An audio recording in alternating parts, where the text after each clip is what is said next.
Gaming is wasting your life. Gaming is for children. Gaming is for losers.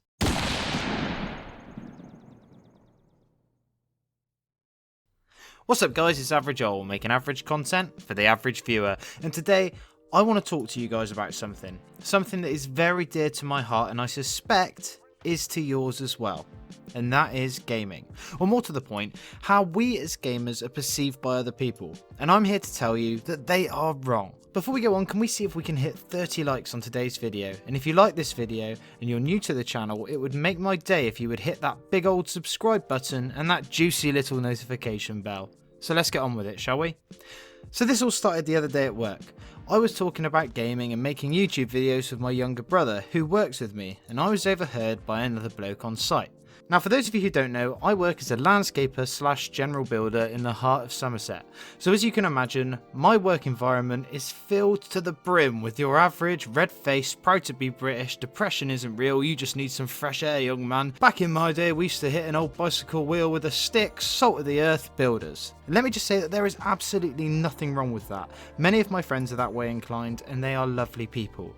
However, when this chap heard me talking about playing games, he responded with, "Bleeding hell, ain't you growing out of that yet? That's for the young'uns, me son. Wouldn't you rather get off down the pub and get sloshed?" Now obviously this is extremely colloquial, but a rough translation would be, "Good gosh Oliver, haven't you grown out of that yet? Games are for children, dear boy. Wouldn't you rather go to the public house and have a tipple?" And listen, I'm the sort of guy that can usually take things on the chin, but this really annoyed me actually. Not because I'm easily butthurt and not because I'm childish, but because I am absolutely sick to the back teeth of people discrediting my favourite hobby and labelling it as childish and a waste of time. I mean, I'm sorry Derek, but how is me staying at home playing video games worse than you going to play football every Saturday morning and then staying in the pub for the rest of the weekend, blowing all of your money on booze whilst ignoring your calls from your missus and chatting up a girl who's half your age in Wetherspoons, you horrible little piece of bell cheese?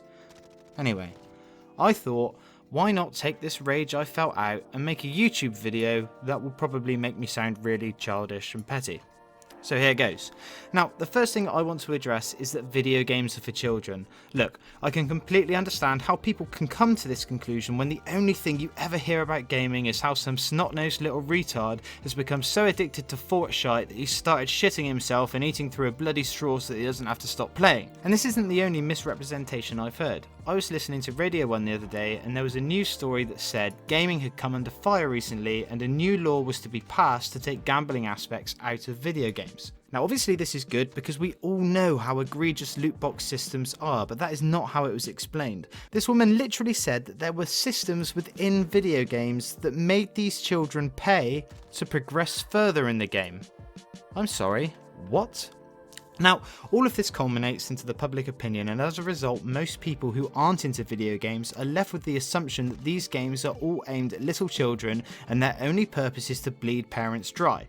And I mean, although you could argue that certain games are clearly designed for children, the vast majority of them are way too advanced and complicated for the average child to properly understand. For example, take a game like Breath of the Wild, a game that is jam-packed with tiny little mechanics and intricacies that a child couldn't even hope to understand. But on the face of things, it just looks like a nice little game with bright colours and monsters. Clearly, Zelda does appeal to a younger audience, but you have to admit that there is a lot to be said for how hard that game can be. Now, at the opposite end of the spectrum, I'd like you to look at Witcher 3 as another example, a game that is widely regarded as one of the best video games of the last decade, but I guarantee that if it wasn't for the Netflix series, most people who are non-gamers would have never heard of the franchise. You name me a film, no wait, better, name me a series that does a better job of telling such an intricate story with all of its little twists and turns whilst tackling really real topics like adultery, suicide, racism and politics in the same immersive way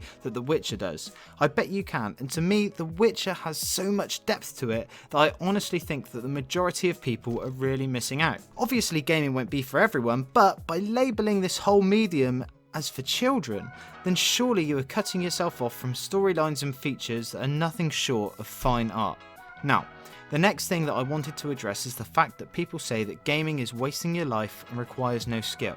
And, more to the point, how much contempt there is when you mention to someone how much that people who are involved in streaming games and esports make in a year. There was an interview I saw back along on some trashy morning TV programme where they were interviewing the winner of the Fortnite World Cup. Now I know, Fortnite is trash, blah blah blah, but hear me out. To play at a top tier in Fortnite, it is not easy. Whether you enjoy the game or not, the cold hard fact of the matter is that there is a massive skill ceiling to that game, and to be a competent player you need to pump hours upon hours into that game to be good. Well, after the interview, the host of the show exclaimed, "God, I might as well quit my job and start playing video games." Honestly. As if it were that bloody easy. Now I obviously had a problem with that. Not because this woman was so goddamn ignorant that she thought that she could just start playing video games and then earn enough money to quit her job. I mean, it was fucking annoying, but that's not the main thing. No. It was the utter disrespect. Imagine, if you will, that these people had been interviewing someone who was outstanding in another field, for example a tennis player, and they had spoken to them off the back of winning Wimbledon, and then afterwards they had said, "Well, I might as well start playing tennis, how hard could it be, I could win Wimbledon easy."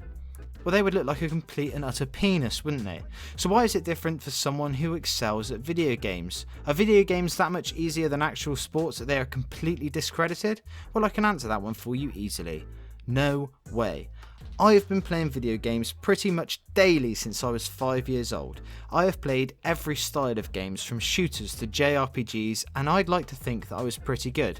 And how much money have I made from gaming? How many competitions have I won? Absolutely fucking none, that's how many.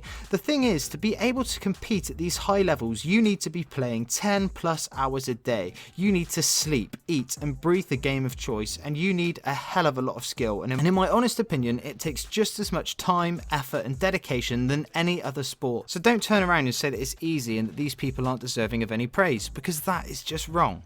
Now, the last thing that I want to address is the fact that I am constantly told that gaming is a waste of time. Now, to be clear, I'm not talking about making YouTube videos at all. That's a discussion for a completely different video. I'm talking about the actual act of playing a video game.